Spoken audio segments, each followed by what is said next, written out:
kajian menarik ya soal apa tuh namanya puncak kesadaran seksual adalah seks. Kok bisa? Nah, itu gimana? Menurut Mas Riko gimana? Karena Mas Riko juga banyak bicara soal itu gitu. Nah, Mas Hendra kan lahir melalui seks kan? Iya kan? Nggak mungkin lahir dari... Bener berarti itu, puncak kesadaran seksual. Bener. Bener. Puncak kesadaran itu bisa dialami melalui seks. Kesadaran itu bisa dialami secara aktual melalui seks. Makanya banyak meditator yang ikut kelas bersih jiwa. Awalnya mereka nggak paham apa sih yang dinamakan kesadaran, yang diwakili oleh nama kesadaran. Setelah dia praktek seks berjiwa, dia baru paham karena mengalami secara aktual. Ya karena manusia tercipta melalui seks. Artinya pada dasarnya zigot itu kan sel sperma dan sel ovum yang bergabung jadi satu, membentuk sel seks. Kemudian sel seks berdiferensiasi, berspesialisasi menjadi jaringan, kemudian organ, membentuklah tubuh kita. Artinya secara esensi tubuh kita adalah sel seks. Tubuh kita adalah seksualitas. Artinya jalan termudah untuk tercerahkan adalah melalui seks. Karena tubuh kita tercipta melalui seks. Tapi bukan sembarangan seks ya? Iya. Seksnya harus benar.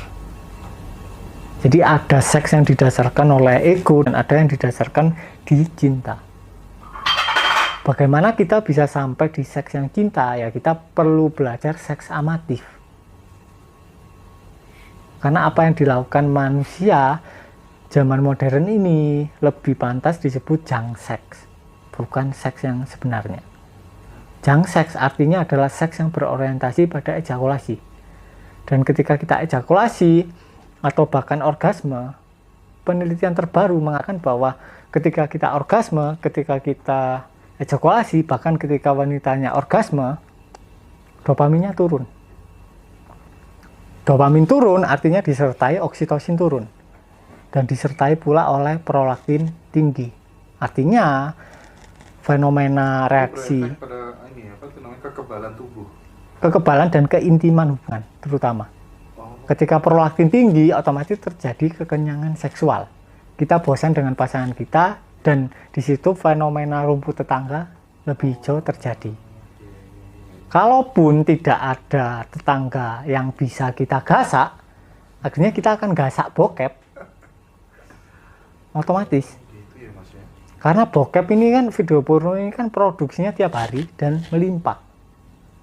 Seakan-akan kita berhubungan dengan banyak wanita kan. Pemaknaannya. Nah itu yang berbahaya. Ketika kita terus-menerus misal ya. Jadi dopamin low ini bertahan selama 2 minggu. 2 minggu. Bayangin 2 minggu terus besoknya kita seks lagi dan ejakulasi lagi. Otomatis tambah jelosor lagi dopaminnya. Kemudian yang awalnya coklat ini rasanya enak ketika kita kecil, rasanya jadi biasa saja. Sama kayak kita makan es krim ketika kecil, rasanya enak, kita excited. Terus sekarang waktu dewasa karena dopaminnya udah sangat low, rasanya biasa aja. Makanya setelah kita lebih berumur, garam itu kita rasa tidak begitu asin. Nambah terus kadarnya. Dan itu yang menyebabkan ejakulasi dini. Karena konsumsi garam yang berlebihan. Karena kandungan garam ini kan NaCl. Natriumnya akan berkompetisi dengan nitrida oksid.